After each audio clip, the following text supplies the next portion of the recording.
The Euphrates River, ancient and mighty, had flowed for millennia, nurturing civilizations and hiding secrets beneath its waters.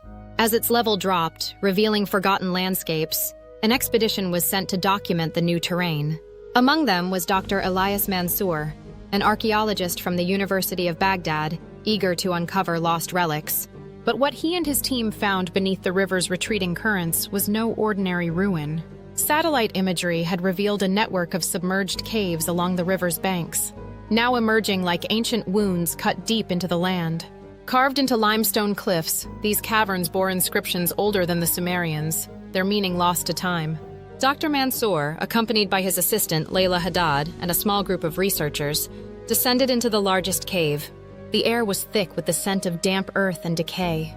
The walls bore murals depicting creatures unknown to history.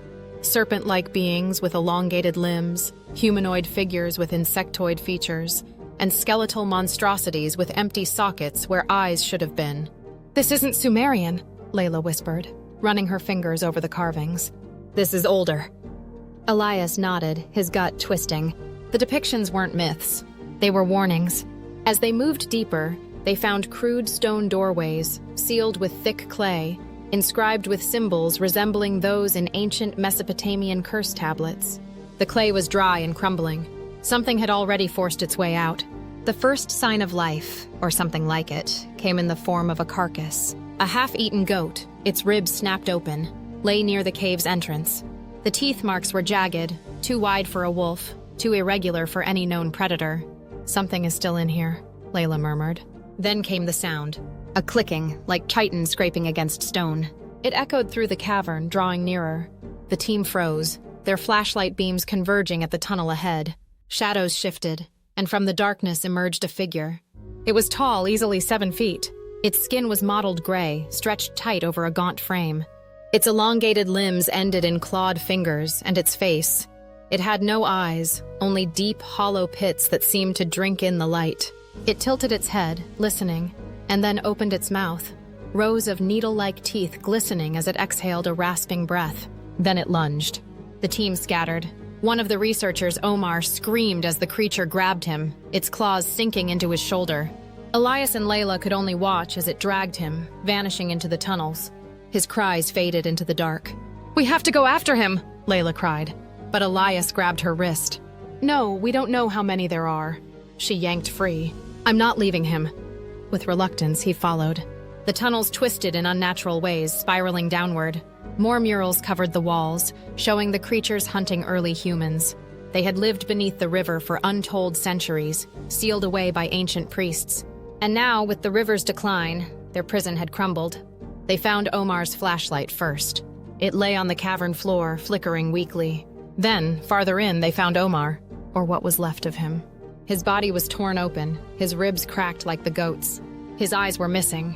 Leila gagged, turning away, but Elias forced himself to examine the body. The wounds weren't just from feeding. There was something ritualistic about it. The creatures weren't just hunting. They were performing something. A chittering sound made them whip around. The thing was back. And it wasn't alone. 2 more emerged from the darkness, their eyeless faces twitching toward them. Elias yanked Leila's arm, dragging her into a side passage as the creatures pursued, their long limbs skittering across the cave walls. The tunnels grew tighter, forcing them to squeeze through. The creatures followed effortlessly, contorting in ways no human body could. Then Elias saw it, a collapsed entrance, a sliver of daylight peeking through the rocks. "Help me move it!" he shouted. Leila shoved with all her strength as the creatures closed in. Their clawed hands reached out just inches away. With a final push, the rocks gave way, and they tumbled out into the open air. Sunlight struck the creatures, and they recoiled, hissing. Their skin blistered under the light. They screeched, retreating into the shadows. Elias gasped for breath, watching the cave's entrance. The creatures lingered just beyond the threshold, unable to step into the day. But the river was still dropping, and soon night would come. Back at camp, Elias and Leila shared what they had seen. The government quickly sealed the caves, claiming they were unstable. But Elias knew better. The Euphrates had hidden these things for thousands of years, and now that its waters receded, they were waking. The ancient murals had been warnings, not myths, and as the river continued to dry, more caves would open. More would come. And next time, there might be no escape.